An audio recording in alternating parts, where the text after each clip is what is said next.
to the Crazecast, the podcast run by the fans for the fans that brings you close to the action. My name is Rox, and today I'm joined by my fellow host, Jay. Oh, hello. Sorry, you cut off a little bit on my end. Hello. To keep up with all our content, be sure to follow us on Facebook, Twitter, and Instagram, all at Craze Mag, and YouTube, The Craze.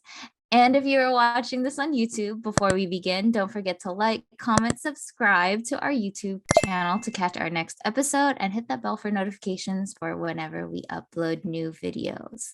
So today we haven't recorded in such a long time, but it's going to be a little spicy today, I believe.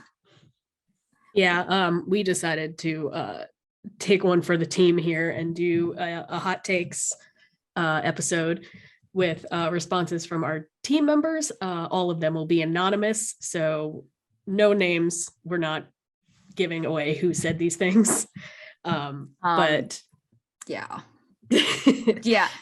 Okay, let me just preface it by this. We are the messengers. Please do not shoot the messengers. Don't shoot the messengers. We are just reading them aloud. They are all anonymous and they will stay anonymous. And that's it, okay? These are just anonymous hot takes. Nothing will be revealed. You know, should any of the people want to come forward and admit who they are, fine. Sure, that is your call. But we are doing this anonymously to protect our the people who are submitting these. We actually don't know who submitted all of them because they, like I said, they're anonymous. But please do not shoot the messengers, okay? Yeah, Please. for God's sake. Please. And just because we say something doesn't mean we agree with it also. Yeah. So right. But some of these things do need to be talked about, if you ask me. Right. And we, like, literally, me and Roxy only looked at these today, as in the morning. Like, these are something we haven't seen. We may not even agree with some of the topics that are that may come up. So this is all the first time we're looking at most of these. So please, please, please, please do not shoot the messengers. We are just reading them aloud. They are anonymous. We don't know really who these come from. You know, we're not that tech savvy to find out which IP addresses are linked to this. Okay, so we're not on that level. So please, just disclaimer, do not shoot the messengers. It's all anonymous, please. So who should start off on reading them? Should we just go from the top? Yeah, I'll do the first one. I hope that both of ours are like the same. They should be in the same order, right? They should be, yeah. Okay, let's find out. So the first one on mine says overseas interviewers, especially Western interviewers, need to do their jobs properly and do at least a little bit of research before talking to and about K-pop idols. Also, Western media needs to stop baiting people with K-pop in order to clout chase and or boost their ratings. Ooh, it is not in the same order. Great. That's fine. We'll figure it out. We'll figure it out. It's okay. I definitely agree that Western interviewers need to do better research. I think, you know, we come from a different place in terms, or a unique place where, yes, we are fans and we've been into this for quite some time. So like it comes also from a fan perspective, even though we're professional, you know, like seeing these other outlets, and like sometimes we'll see like the same iterations of questions, and sometimes, sure, it may be the management that are like, no, keep this question in from past experience, you know, of what we had to deal with. Like, no, like they don't, like some just want to keep it very simple, general, like questions you've heard. But like if you're going to be doing these in-depth pieces, I really do hope you are doing the research in order to really get to know this group, and you're just not like shooting off these questions that are just like, huh? Or like the favorite one when they go on TV, it's like, oh, do you have a girlfriend? Stop. Honestly, they're not going to tell you. They're like, not. This obviously shows that you don't know anything about like Korean idol culture, because they're like not allowed to talk about that unless Dispatch decides that to they're out going to them reveal something for them. Yeah. Right. Or I mean, JB just came out recently. I think he did that on his own, right? to Good say for he had a you. girlfriend. Yes, good for Good you. for you. Jamie. Good for We you. love And it. she's very pretty too. And she's a content creator that does cool things. And I'm just like, good for you, you know, like on their own terms, please. And if they don't want to, then like, That's also why the interview part, when they say it in the interview, it's annoying. It's because it's like most of the time it's not something they want to talk about. yeah, Idols need their private lives. So like you need to differentiate the idol culture between like the United States and Korea because it's very different. So when you take a Western approach to these, interviews, it can come off very not okay. Like, in my opinion, anyway, it can right, come off very like insensitive. right. And I think it's because we've also come in, like we know like for years what this is. So like it's kind of like, or they'll bring up like little topics from like their earlier years that I'm like, yes, we know that. Like we know that. And I understand that they're trying to cater to a different audience that, doesn't know who they are, but there's better ways to like pick or talk to this group that like, sure, they may not know about this group, but you don't have to ask or say these certain things in order for like to make it palatable for a different audience. Like you can still figure out ways to do that without having to have those types of questions or like comments. Like for example, asking RM about, learning English through friends. We all know that. Like, I'd rather know like how, like aside from learning English from friends, how do you maintain that? I'd rather know like how do you maintain, you learning English, and what do you do, to make sure that, you are in a level that you're comfortable with. I'd rather know that than it's just like, okay, it's overplayed that we know. We know. A lot of other fans know. And, you can just, or there's ways to blend the question into like, we know that you have learned English through friends. What else are you doing? What else? Something that's just not that one liner of, we know this information. Other outlets have asked already. Think of something new, please. That's also why I think like the reporters that know about K-pop are so important. Right. So like these Western outlets that have, reporters, Tamar Herman, Lai Francis, Crystal Bell, all of those people are very important in bridging the gap because they have actual knowledge of like Korean media. So they're more likely to do something right. But at the same time, some of these Western outlets want more control over stuff. So they instead choose not to go in that route, which I think is very damaging in terms of like credibility of said outlets.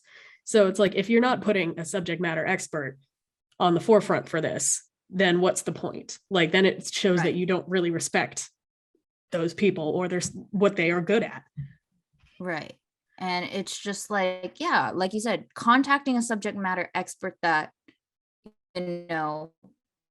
knows at least, either the group itself or knows some of the culture and behind it. And like, asking, is this appropriate enough to like include or not? And like I think we've all also been there in terms of like having a, like you want to have a catchy title, so you're going to clickbait just a little bit. And I think it, it comes as writers across the board, we are just trying to find that thing that will get you to click onto the article. We are all like across the board, doesn't matter what kind of media you are, you're trying to have this thing that hits. But at the same time, it's just like, be mindful about how you're wording it too, because, somebody may read a certain headline and click on it. And I'm like, this is actually not what I was expecting. You're saying one thing, but then it contradicts. And then it's just like, because the headline has to be flashy. That's what they teach you in media. You need to pull people in. So it will be exaggerated, but a way to sort of negate that, I think, is on the audience side, is that just because you see your favorite group in a headline doesn't mean that you click on it. Like, I can guarantee like you can differentiate on whether or not something will be like quality content or not. And I'm not going to go in specifics on that because if you've been on the internet, you know when You know something which is ones. clickbaity. Yeah. So just because your favorite group is mentioned doesn't mean you have to click on it. And like the practice happens because it gets results. So Yeah. it's the same as like terrible influencers getting attention. They get attention because you pay them attention. It doesn't matter if it's negative or positive. The way to make it stop is stop, like disengage. Yeah. Yeah. So if you want less clickbaity things, don't click on the clickbait. That's kind of how it goes. Yeah. And just be mindful of what you're clicking on because, you know, underneath it all, not to say that it's going to be terrible, but underneath it all, you just don't know what you're going to expect, you know, not to say that people are going to put up like, are there people enough to just like put out something that is just like not so great? Yes. Yes. But, you know, just have an open mind to that. It might not be what you're thinking it's going to be. And it may take a different route. They might do something more in depth. This may be something just more surface level. You just really don't know. So be careful with what, you know, the content that you're consuming. Again, not trying to paint it in a negative way. Just be mindful of it because it's one thing to read the headline, but once you go in, it's totally different. Yeah. Clicks equal money. And that's why clickbait is a thing. So every time you click on a link, they make money. So that's how this whole culture started. Yep. Thank you, BuzzFeed. Should we move on to the top of what I have then? Yes, you go next. Okay. The one that I have first on mine is we are all well beyond calling current or just debuting groups part of the fourth generation. Yeah. See, but the thing about generations, like they don't solidify until after, like it takes years for the generational lines to solidify. Right. So right. People using fourth gen are just doing that because that's what they know. There's not like there's not a concrete start or stop point in general at all. That's true. Even by years, if you ask me, I don't think they're like, okay, cutoff is 2013 for Gen 2 or like right 2017 for Gen 3. No, it's kind of fluid. So yeah. I mean, Gen 4, I guess, kind of started 2018, 2017. It's like there's not even like a clear starting point for that generation. Right. Like what defines fourth generation? I can see why though, just because there's so many groups coming out at this point that it's just like it seems like they're fourth gen 2. What? I feel like yeah, you know, like if there are groups coming out that are like I idolize ATs, are they still in the same generation? Right. So it's just it gets confusing. So I can see where they're coming from in this sense of like, what is this? There's too many in the pool now that it's just like, how do I categorize? Because yeah, I can see it. So I guess it's just like, you know, excuse me, we all have defining moments of what makes Gen 1 and Gen 2, right? But how do you differentiate between Gen 3 and Gen 4 and what is supposedly now the fifth generation, or if we're even climbing into fourth generation? What would be like that moment? And I guess if I had to put one, I think, you know, the era of, you know, now these, no, because we've always had dance challenges, but bringing it on to TikTok and Instagram, you know, now it's a must that once you release something, you have to have this whole dance challenge thing. I'm doing pop because that's the one that I see often right now. It's more curated now that you have to come in, because like with pop, you know, we see it often, and then it's kind of now like there's a focus, instead of just computer consumption, it's mobile consumption at this point. And I want to say, like, if we had to define something even more now, and because of the pandemic, we're more on our phones. So I want to say if we really want to define that, maybe I'm just throwing it out there, whoever, maybe it's this age of just social media consumption through your phone and like looking at it literally like this. Yeah. And like every group has to have a social media presence. For third gen, that was not the case. No, like BTS was like one of the first third gen groups to like really go big on Twitter. right. And even then, like now we have like we could even talk about the era of things like Weverse and Bubble having that connection in terms of an easier accessible fan cafe or stuff like that. Now like you can easily, find some way to interact with your favorite group. So if we wanted to find it like that for this new generation of, groups that are coming out or like just debuting that have this already incorporated into their plan as they debut, rather than these older groups, oh shit, now we have to keep up with the times, it could be that, my opinion. So I can see it. It's just finding a definition between, what are these generations? Maybe the best thing to do is just not mention generations. Yeah. How it used to be. Maybe. It's just like, just roll with the punches and we'll figure it out later, man. Yeah. You don't have to say like new fourth gen group, like just say new group. Like you don't have to categorize it. And you know what? It'll minimize the whole topic of, oh, they're the number one for fourth gen group, whether it's a boy group or a girl group. It minimizes the fan wars. Let it go. Yeah, doesn't matter. Does not matter. Let it go. My guy. Just let them do what they got to do. Okay. Not that important. Support them. This one I do have a lot to say about, actually. K-pop stans use Twitter as a way to live their tough guy fantasy, i.e. doxing, canceling, etc. I'm trying to find this on the list. Keep going.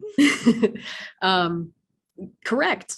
That is true. But I do think it's also important to keep in mind that a lot of people on social media, or like a good chunk of K-pop fans too, are younger. So they do not have the proper brain development around this kind of stuff. And that's why fan wars get so intense, because they are so focused on it that like they go to extreme lengths, which I think is part of the problem. Not to say that like young people are stupid. It's just like everything is a catastrophe when you're like a teenager, right? Yeah. Basically everything. We've gone through teenage angst. We've gone through it. We've done it in different ways compared to this. But if like K-pop is your shtick right now, and you're all about that, yeah, I can see it. Yeah. And even like, I just had a birthday. Even compared to when I was like 25, I feel like way more wise in general, like especially when it comes to like, honestly, K-pop's not that deep. It's not. There are things way worse going on in the world than fan wars, and even in your own personal life in general. There you will encounter things that are more intense and that have more meaning than just somebody saying like, hey, I don't like ATs, fuck you. Okay. Like I don't got the emotional capacity for that. And I do get concerned also that like, at least when we were younger, being a K-pop fan was marginalized a lot. So you get bullied in general by like normal people. And I say that in quotes because no one's normal. But we're all a little bit weird. Yeah, everyone is. But some people, I feel like if they are getting picked on or bullied in another capacity, instead of coping with it healthily, will take that aggression online and attack other people to sort of relieve the stress of it.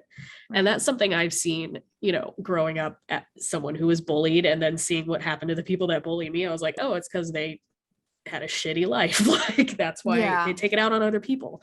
So it is a way too, because you're anonymous, that you can get away with a lot more than if you said it to someone's face. Because if you told someone, if you were using slurs at someone's face, right? Because that's in general what happens. Or if like you threaten to dox someone or you threaten to do any of that in person, you will probably get punched, which will prevent you from doing the thing, because you will get like physical punishment for doing something bad. But on the internet, you can get away scot-free with doing this stuff and no one can stop you. And it really just kind of shows the worst of humanity, because people will do things terrible when they can get away with it if they don't have like the proper moral compass to stop them. Right, right. And I think also, like, God, bringing it up again, sorry, like, this age of social media, we, like, you know, the little, you know, Cold War, the big sick, you know, being locked down for 2 years almost really heightened, you know, everybody was just online. Doesn't And make also it like okay. because it was such a big deal and like it destroyed like social environments, and people were just mad because terrible things are happening. They just take it out on everyone else. That's why we also see the Yeah, rise of like Karens and shit, is yeah. that people are not coping with their own, like, I don't know if trauma is the right word, but like their own, Situations. yeah, their own like negative situations by Yeah, taking it out on other people. And like right. it's universal.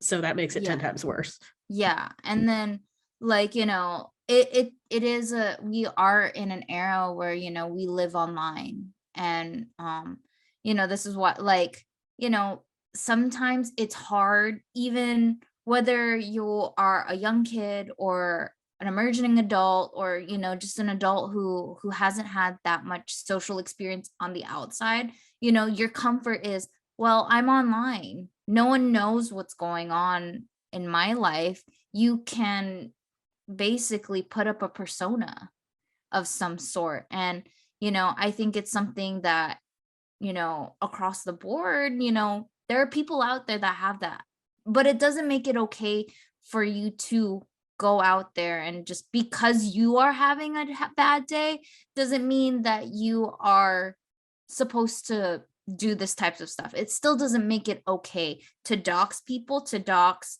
you know, people who don't have the same opinion as you. If if they don't align to what you think, all you need to do is walk away. Just Yeah. walk away. The mute or block button is right there. The cool thing about social media is now you can curate it to what you like. You are in control of what you consume.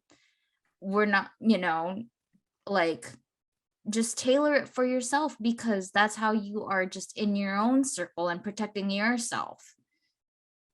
It doesn't have to go to the lengths of you, especially, I will say this out loud, especially you going out of your way to dox and cancel and call these people, especially Black fans and fans of color. It is not okay. It is absolutely not okay. And especially women as well. Listen, we all have an opinion. I get it. I understand. Again, curate it for yourself. You don't need to put these people who are just putting out their opinion out into the world. You know, But you like don't have to. also, just because you think a person is bad or wrong does not justify wrong actions. Right. You're still doing something terrible, whether or not this person is objectively terrible. You can't, you're not God. You're not allowed to decide that. No. So just because you think they're wrong, you think they're bad, does not justify bringing terrible things onto someone. And Right. you definitely learn that as you get older. Mhm. Let it go. Let It go. is not worth it. You need to leave people alone. Like, we Yeah. are in this vicious cycle Mhm. of just hate and terrible things all the time because people feel justified in delivering like what their sense of justice here. They're like, this person's wrong, so I'm going to fix. No, you don't get to decide that. Like, if you see something that is so terrible, border, like, not even borderline, if it's racist, if it's going to actually harm a person and their safety, call that shit out. Call it out. If you see, you know, we live in a society where things right now, it's not safe for people in general right now. But if you see something alarming, like it causes self-harm, or it's going to bring harm to a person, or it's racist, or it's very inappropriate in terms of, like, you know, like you could go to jail for this type of shit, call that shit out, report it, do that. Get the Do proper that. authorities involved. Yes. No Do vigilante that. justice. No. Do it the right way. No. Do that. But if it's just, difference of opinion, difference of belief, again, block, ignore, curate your shit to yourself, please. Because, we don't got time for this. We don't got time for this. We have other things going on, and it just makes no sense. Just leave them alone. Leave them alone. Like, they deserve their peace, and so do you. Peace of mind. And I don't really like this saying sometimes, but it's true. What comes around goes around, and also karma's a bitch. Don't put out that energy into the world, because somehow, one way or another, it may come back to you. Not may, it will. I guarantee you. So, don't do bad shit. It's not worth it. Like, as an old person, I say that now because I'm like almost 30. Just like, and we're not even that old. I know, I just feel so old these days, but like, yeah, it's just not worth it, dude. Like, being alive is hard enough. Do not make it worse for someone else or yourself. Let that shit go.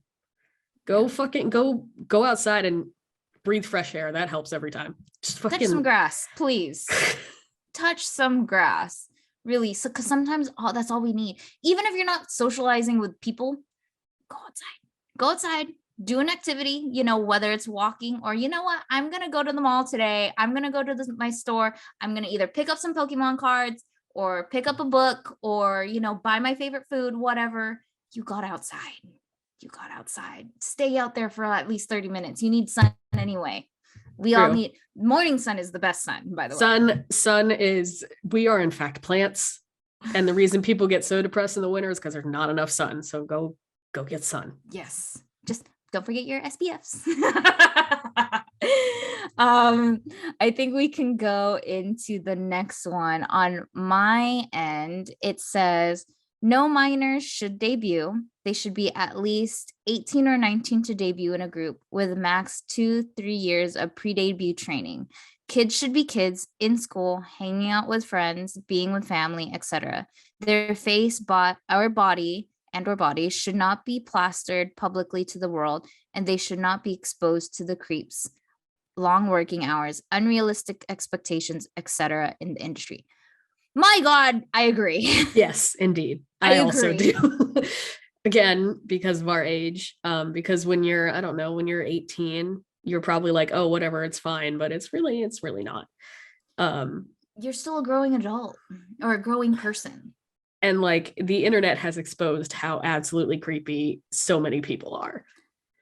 Like, I don't think people should put their children on social media at this point ever. Mm-mm. Like, I'm gonna have a nephew soon. I swear to God. Yeah. He better not have any like social media presence whatsoever. I will total or like it's fine to keep it with your inner circle of like family, friends, on a private level. But much respect to the content creators that put like family content out there. Much respect, and do it not abusively. You know what I mean. Abusively, not a word. What is English? Who don't abuse, for whatever. There are actual family content creators out there who are genuinely wholesome and very like, day to day, sure. But like, it also, like, when I think about these K-pop idols, I mean, I understand if you want to start training at a young age, fine. But like this person, anonymous, like whoever this person said, they should be at least 18, 19, or they should just be like, I think back then you started like, you were around also to see like the rise of like K-pop auditions coming to America, right? And most of the time they had an age limit of like, but at least back then you had to be at least, 17 to even audition.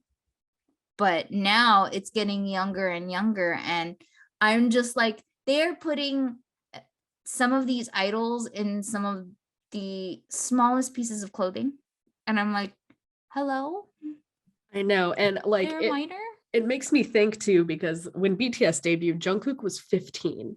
Yeah, And like if you watch the behind the scenes, he like solidly a child. Like baby. he's a literal baby. And I'm like, why is this kid working an adult job? Yeah, Like, they don't have like us an 8 to 5 or a 9 to 5 job.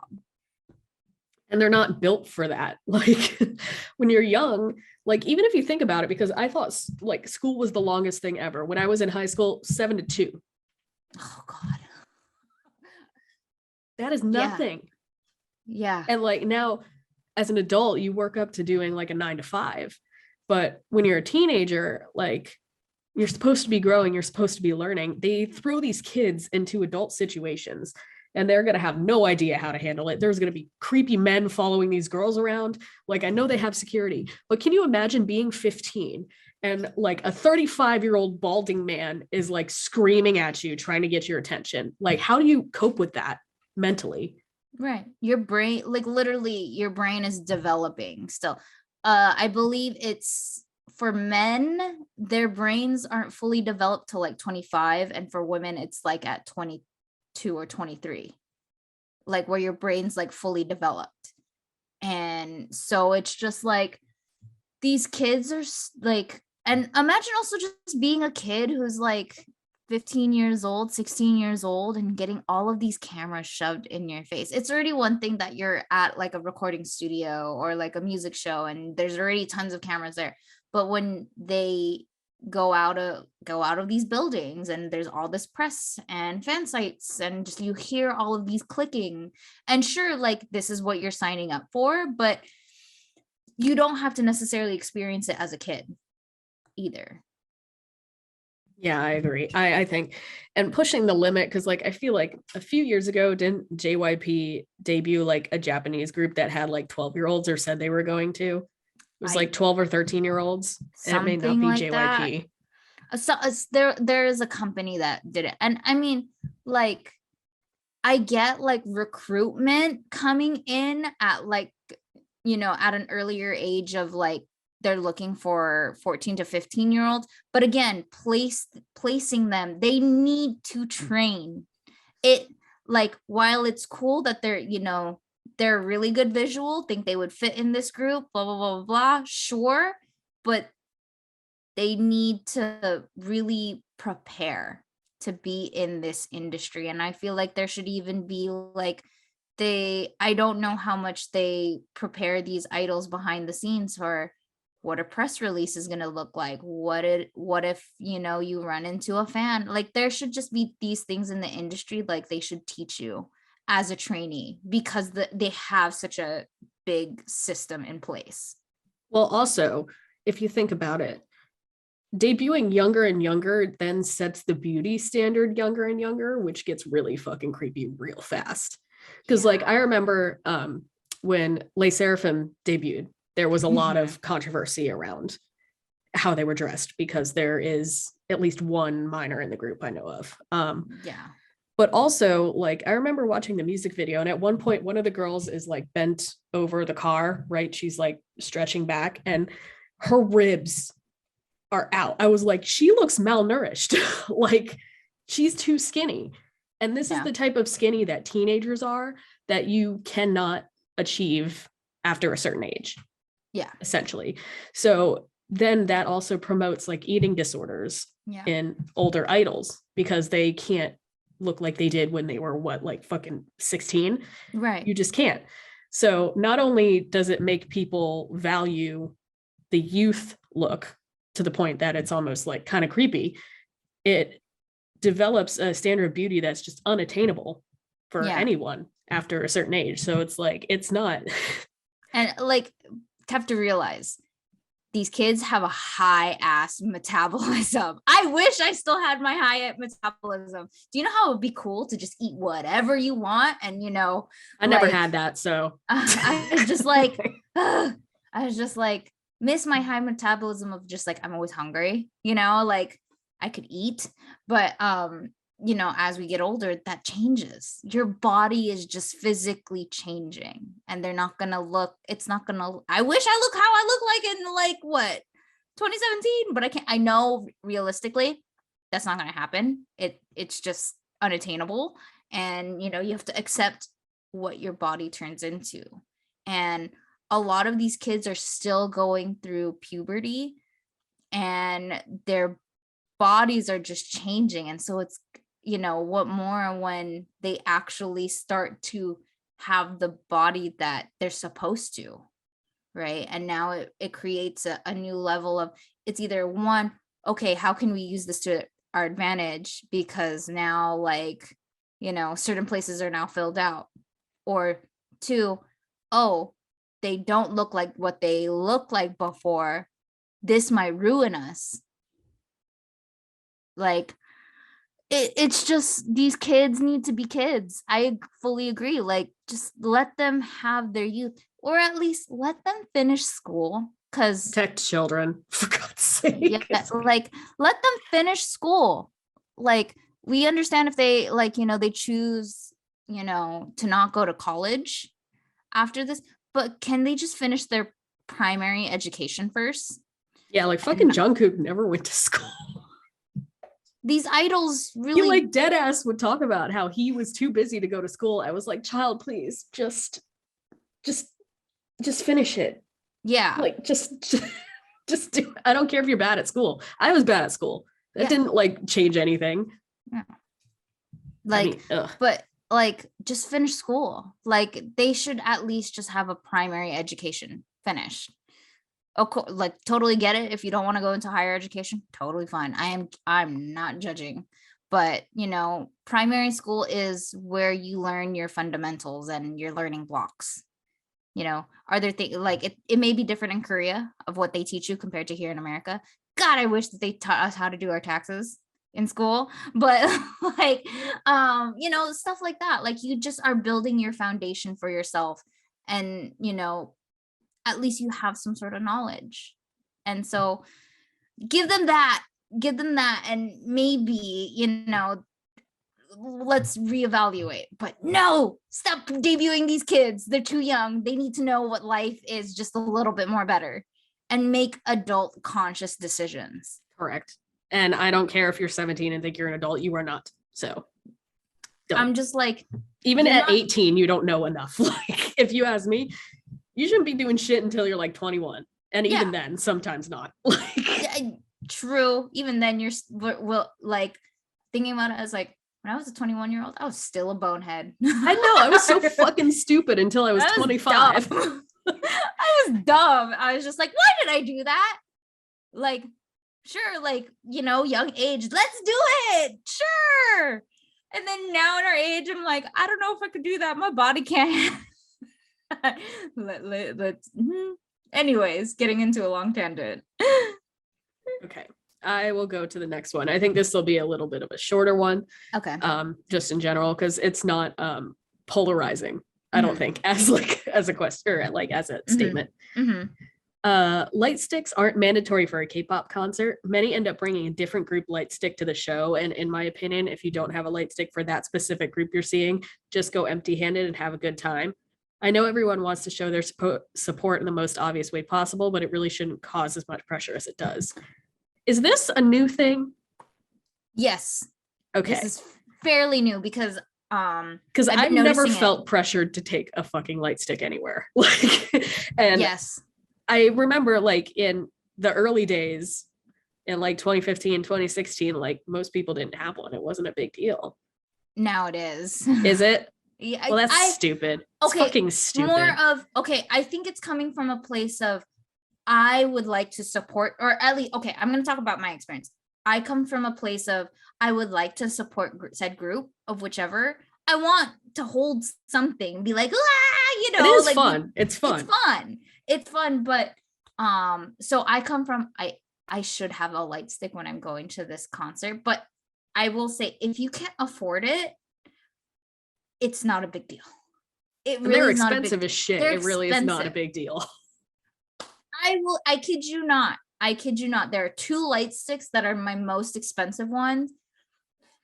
Okay. One of them I may never even use, but I bought it because she's my ultimate bias. I spent over $100 on an IU light stick. You're probably never gonna use it. That's so sad. I'm probably never gonna use it, but I wanted it because I've been wanting it for so long because I've been such a big fan. That's different, right? But did I also spend $80 on a Twice light stick right before the Twice concert? Yes, I did. They also upped the price at Yeah. the show for the light Yes. sticks. I know. I Stray bought an Army Bomb one time that was like $75 because it was the day of the show. True. Because at Stray Kids, that was the most recent concert I went to. They were selling it for 60, 65, I think. So they do up it. And I think it's that, and like, I kind of like want to also think it's because, I don't know who exactly started the whole Bluetooth, light stick, coordinating it to the audience. I think being part of that, is what causes this, and I need to be a part of this. But I have seen in other concerts, other people bringing other groups light sticks, and it's just like, wrong concert.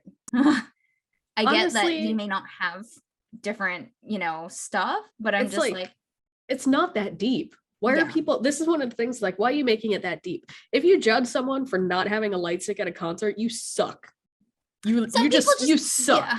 So like, stop doing that. Don't suck.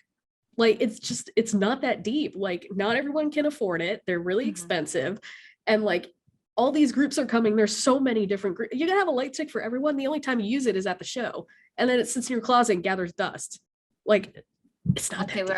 Technically me and Roxy are guilty of letting it sit, get it dust. But if you can't afford it, there's a cheaper option: glow sticks.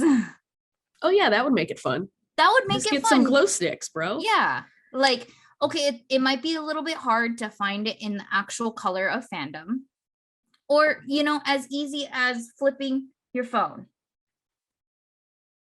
turning on your flashlight. That's something that you can go like, woo, stuff like that. But for the most part, like, don't shame others for not having a light stick. Yeah, whoever started that is the worst. You're a bully. Whoever made this like a thing, you're bullies, bro. You're not better than someone just because you have a fucking light stick. Ooh, I get mad about this. Fight someone. I mean, like, part of it is like, if that's it is kind of weird to see a different groups at a different group's concert, but also I have to think of like, maybe this might be the only piece of merch that they have. It's not like, are there some people who might be malicious enough? Let me start something in this crowd. Sure, unfortunately, there might be somebody who's like that. But at the same time, if it's somebody's first ever K-pop concert and like they have another group's light stick, okay, just all you need to do, look the other way. Just let people live, bro. Yeah, that's it. Just let people live their life and stop making it your business. I agree. Fuck this light stick thing. I don't even want to take mine to the next concert because these people are pissing me off. I'm gonna go there with that one. I'm just gonna buy glow sticks. That's it. Yeah. You know what? You might get noticed more. You bring up, like, imagine you're going to like what's it called? An NCT concert. It's bright green, right? But you get you purple glow stick, bro. Exactly. They might be able to find you better that way. You stick out in the crowd that way. And it's cheap. You could go to the dollar store like Walmart, Target. They're like a couple of dollars. It's more better than spending $60 fucking sometimes. On a thing that you use once a year, maybe. Right. If you're lucky. I mean, I don't think they're necessarily good for the environment, but like literally, like after you crack them, once they fade out, all you need to do is throw it away. Oh, that's all you need to do. Dude, there was a time we didn't have light sticks to use. So we had like the glow stick, like bracelets or the necklaces. Yep. Man, can we bring that back? Dude, let's do it for the next concert. Sure. Let's get some glow stick shit. Be like, we're gonna hand them out. Here, don't have a light stick, especially, or like, I'll use Stray Kids as an example. Their main theme color for this tour, for the Maniac tour, is green. You can easily find green glow sticks. I'm gonna get me like a giant pack of glow sticks and go in line and be like, all right, who don't have a light stick? Here, Yeah. Just like, man, I'm gonna hand them out. Catch Like, me at just spend- Prudential Center. right? I'm just like, Roxy, did you do it? Yeah, like there's cheaper, affordable options that you can use. People have gotten very creative as well by not bringing a light stick. You know, there's light boards. You know, you can Made one of DIY those. that. I did for the Wings concert and they confiscated them. So it depends on the venue. But I did. I had like a Min Yoongi board and he was like, no. I was like, fuck you. Spent so much time on this. Right. And so like there's just different ways to like, you know, bring something. Or you've seen those tubes that it's like the styrofoam, right? And it's like a stick and you can wave them and they come with multiple colors. KCON used to do them. I don't recall off the top of my head. It's like a light stick-ish, and you know, bring that. I'm pretty sure that is way much more affordable. You maybe at most $15-$20, you know, bring that. It's a long tube and you can adjust the colors. You know, you're gonna get your standard RGB, you know, with it, and you know, you get to have fun. You get to just don't whack people in the, because it's huge. Had that happen at KCON where somebody was like, wow, and I'm just like, hey, hold up. You're fine, but you're hitting people behind you. Just don't whack people, or don't send it flying either. Hey, if you are liking this conversation that we're having right now, go click on to the next video. I don't know where it's going to be. It's either on either side of where I am right now, but we'll see you in the next episode, in the next part. Go click over there, please.